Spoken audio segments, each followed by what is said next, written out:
New Pacific Airlines is completely changing again. And no, I am not just talking about their name change. Today we're going to reveal some news that isn't being reported anywhere that we can find online. So stay tuned. And let's just quickly recap everything that has happened to this airline. A Learjet pilot named Rob McKinney started an airline in Los Angeles called Float, comprising of a Cessna Caravan and the intention of conducting flights over nightmarish LA traffic. And then, seemingly unrelated, this Alaskan airline called Raven declares bankruptcy. Float swoops in, acquiring Raven's operating certificates and some of their assets. Later, this new Raven made this big announcement. Through a sister company offshoot startup, they would be acquiring mid-range, decades-old 757s with the intention of becoming the Iceland Air of Alaska, connecting North America to Asia via an Anchorage stopover. But then, a certain balding someone decided he wanted to go to a certain place, and suddenly U.S. aircraft can't fly over Russia, preventing then Northern Pacific Airways from flying westwards. So then the airline said, no worries, we're just gonna fly to Mexico. And after 0 flights to Mexico later, they pivoted again and said, you know what, who even cares about Mexico? We are all in on Las Vegas, and thus commenced flying to Sin City from Ontario, California. That didn't last too long and they canceled that route, but they are flying these days from Ontario to Reno and to also Nashville. In the midst of them finding and refinding their identity, they also randomly got sued by a railroad company due to apparent name infringement. NPA ended up just deciding it would be a better use of their financial resources to not fight it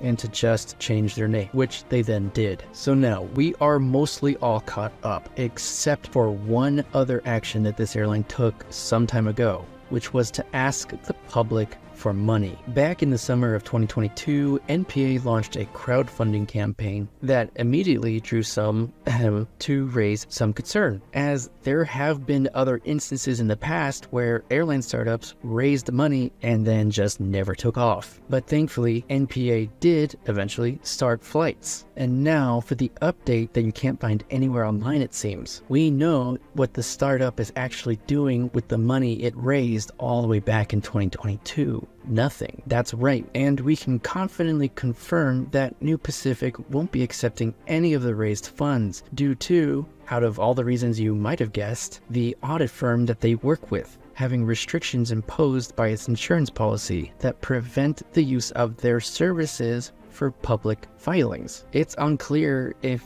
NPA then attempted hiring a different firm, or if at this point they'd even want to, with all the criticism they got in the first place starting this whole crowdfunding thing. By this point, investors should have been returned their money, and it seems that NPA would like to keep this as quiet as possible, which leads me to believe that they didn't try all that hard in finding an audit firm that could help them with crowdfunding. So I think at this point, New Pacific Airlines is just that, a new airline that kinda sometimes flies near the Pacific, and that's all they're gonna be for the foreseeable future. But honestly, that's fine because it might just work. Their original idea of flying between Asia and North America had a lot of pitfalls and was probably too grandiose for a 757 airline. It's crazy that all this trouble that they've faced might have actually been the best thing for it. Airlines that serve underserved routes are all the rage these days. Allegiant perfected the model, then Breeze and FLO sprung up replicating it. And I think that if NPA stays on its toes and doesn't do anything too silly, this carrier might actually make it. Both FLO and Breeze are rapidly burning through capital, trying to outcompete one another. But if NPA can lay low and be selective with its route network, like they are doing right now, they might just come out of this eventually as top dog.